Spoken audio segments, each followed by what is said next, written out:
So now let's walk through the calculation that I did. There's 330 million people in the United States, and I'm assuming that streaming services is something that most people will be interested in or use at some point, similar to how traditional television has penetrated the market. Most streaming services cost around $10 or so a month, so that's the number I'm going to be using. So if we take 330 million people and we multiply it by $10 per month and 12 months in a year, we end up with a TAM of $39.6 billion.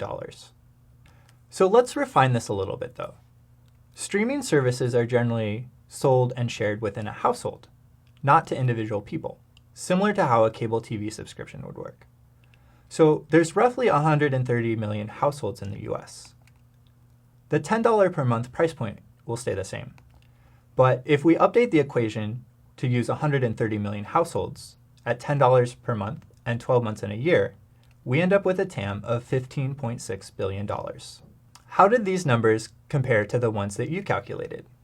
Were they higher or lower? Or maybe even the same?